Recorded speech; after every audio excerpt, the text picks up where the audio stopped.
السلام علیکم محترم ناظرین گرامی، ریئلٹی وائس ٹی وی کی آج کی نئی ویڈیو میں ہم آپ کو خوش آمدید کہتے ہیں، اور آج کی اس ویڈیو میں ہم بات کریں گے حضرت سیدنا علی المرتضیٰ رضی اللہ تعالی عنہ نے کوفہ کو دارالامارت بنایا۔ تو محترم ناظرین گرامی، مکمل آگاہی حاصل کرنے کے لیے اس ویڈیو کو آخر تک ضرور دیکھیے گا، اور اس کے ساتھ ساتھ اگر آپ ہمارے YouTube channel Reality Voice TV پر نیو ہیں تو ہمارے YouTube channel Reality Voice TV کو ضرور سبسکرائب کیجیے گا تاکہ آنے والی ایسی نئی ویڈیوز کا نوٹیفیکیشن آپ تک آسانی سے پہنچ سکے۔ حضرت سیدنا علی المرتضیٰ رضی اللہ تعالی عنہ نے جنگ جمل کے بعد بصرہ روانہ ہوتے ہوئے جہاں لوگ جوک در جوک آپ رضی اللہ تعالیٰ عنہ سے بیعت کے لیے حاضر ہونے لگے، آپ رضی اللہ تعالیٰ عنہ نے حضرت سیدنا عبداللہ بن عباس رضی اللہ تعالیٰ عنہ کو بصرہ کا گورنر مقرر فرمایا اور خود کوفہ تشریف لے گئے۔ آپ رضی اللہ تعالیٰ عنہ نے کوفہ جانے کے بعد اسے دارالخلافہ مقرر کیا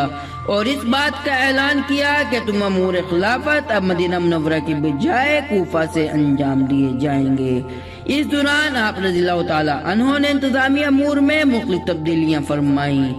مدائن پر یزید بن قیس کو گورنر مقرر کیا، خراسان پر خالد بن قاس کا گورنر مقرر کیا گیا، موصل اور شام سے متصل دیگر علاقوں پر اشترنخی کو گورنر مقرر کیا گیا، اور اصفہان پر محمد بن سلیم کو گورنر مقرر کیا گیا۔ تو محترم ناظرین گرامی، ریئلٹی وائس ٹی وی کے آج کی اس ویڈیو میں صرف اتنا ہی۔ امید کرتے ہیں آج کی ویڈیو آپ کو ضرور پسند آئی ہوگی۔ اپنی قیمتی رائے کا اظہار ہمارے ساتھ